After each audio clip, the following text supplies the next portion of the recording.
Olá, nós estamos iniciando agora o programa Em Discussão aqui pela TV Assembleia. O assunto em questão é o abuso sexual contra crianças e adolescentes. Para se ter uma ideia, segundo o governo federal, só em 2018, mais de 35 mil crianças e adolescentes sofreram abuso sexual. Aqui na Paraíba, desse número, mais de 1.000. Para esse tema, nós convidamos a promotora de Justiça Juliana Couto, que é coordenadora do CAO, Centro de Apoio Operacional da Criança e do Adolescente e da Educação, e também a doutora Carla Albuquerque, analista comportamental e psicopedagoga. Então, as duas, nós queremos agradecer a presença para essa entrevista, que com certeza vai contribuir, não é, para a orientação das pessoas que vão estar assistindo esse programa. Então, sejam bem-vindos. E eu queria começar perguntando à doutora Carla qual a diferença entre abuso e exploração sexual.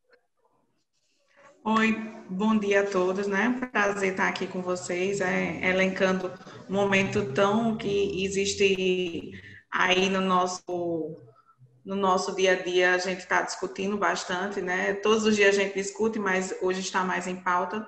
Então, assim, o abuso, ele vem muito mais quando é ocorrido o ato, né? Então, a criança, ela está lá, hoje em dia a gente sabe que esses abusos ocorrem praticamente de pessoas muito próximas das famílias, nas escolas, então assim, e a exploração é quando existe alguma questão financeira em relação a isso. A gente vê que muitas famílias utilizam dessa exploração sexual infantil para se beneficiar de trocas de dinheiro. Então, a questão do abuso e da exploração, a gente consegue partir desse princípio, né? Falando de uma questão mais para os telespectadores entenderem, né? Mas todos os dois, né, trazem problemas comportamentais, sociais, cognitivos para as crianças inenarráveis, né? Tanto para as crianças como para os adolescentes. Então, as pessoas tendem às vezes, mas é porque ela tem 13 anos, então foi porque ela quis ir para um estacionamento de caminhoneiros, por exemplo, e ser explorada. Ela já sabe o que quer, né? A gente tem normalmente, nós sempre colocamos a vítima em nossa sociedade, a vítima sempre está em xeque, infelizmente. Não é porque ela estava usando um shortinho curto. Ela passa pelo padrasto dela usando mini saia, né? É impressionante como a nossa sociedade ainda está enraizada de um preconceito, né? Muito machista. As próprias mulheres, as mães de crianças abusadas, elas ainda têm esse preconceito muito machista. A gente escuta muito isso. Então, elencar tanto a exploração sexual como o abuso sexual como um erro grave da nossa sociedade, né? E de quanto isso pode trazer transtornos com o decorrer do tempo a pequeno, longo e médio prazo, né? Ok.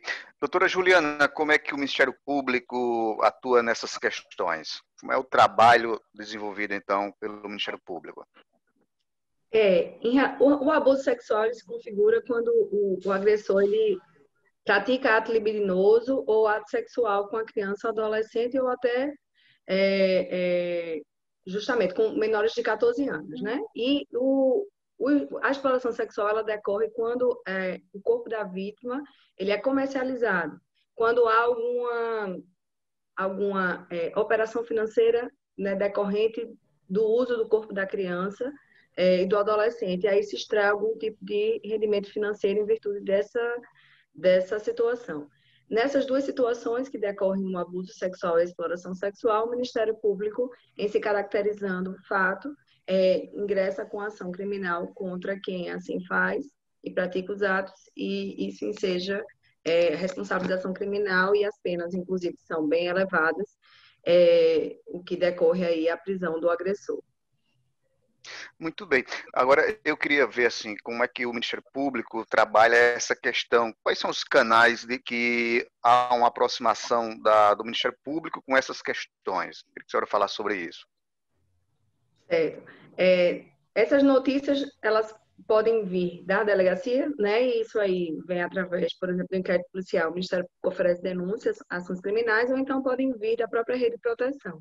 A rede de proteção, tomando conhecimento do fato, Conselho Tutelar, o CREAS, CRAS, traz a notícia da violação, ou a ameaça de violação, ou possível suspeita de violação, de abuso sexual. E essas notícias, elas aportam no o Ministério Público aí aciona a rede para acompanhar e se caracterizar do fato que seja aí a caracterização do abuso sexual, medidas criminais são adotadas, né, nesse aspecto de acionar criminalmente e ensejar a responsabilização criminal de quem faz a prática criminosa, ou então, em relação à vítima, nós usualmente intervimos no sentido de acautelar a sua família, a sua imagem, a preservar a sua estrutura psicológica e emocional, muitas vezes acionando o sistema, o CREAS, né, para fazer um acompanhamento psicológico. Então, buscamos sempre dar um suporte emocional e, assim, procurar saber quais foram as situações que ensejaram abuso sexual, se a vítima está numa situação de vulnerabilidade,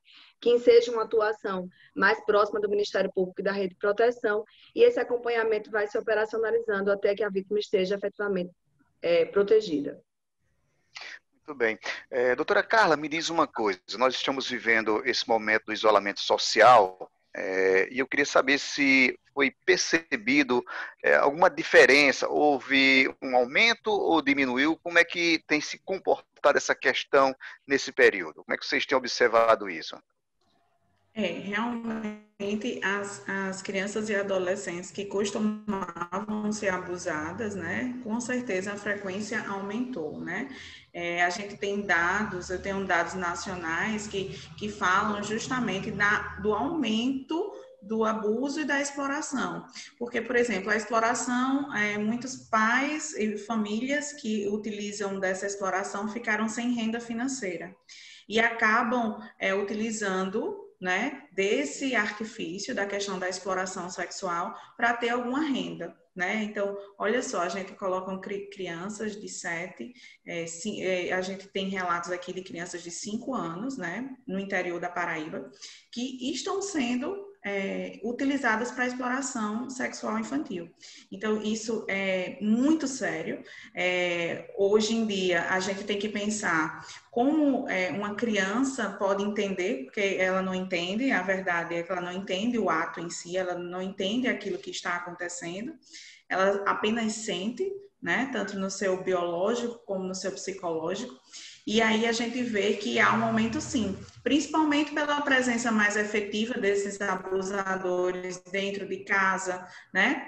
Essas crianças, elas não saem mais, não estavam saindo mais por conta da pandemia. Então, isso é um caso da gente pensar, refletir enquanto saúde, enquanto justiça, que realmente é um dado preocupante, né? Que bom que a gente está vendo que as coisas estão caminhando para a gente voltar. As crianças não estão indo para a escola, que muitas vezes é o escape das crianças para brincar, para ter acesso à educação. E essas crianças, esses adolescentes que estão em vulnerabilidade, estão dentro, sim, das casas e estão mais suscetíveis a esses abusos e essas explorações, infelizmente. Ok, nós vamos agora a um intervalo aqui no programa em discussão e daqui a pouco a gente retorna com esse assunto que é sobre a exploração e abuso de crianças e adolescentes. Você não sai daí porque a gente volta em instantes.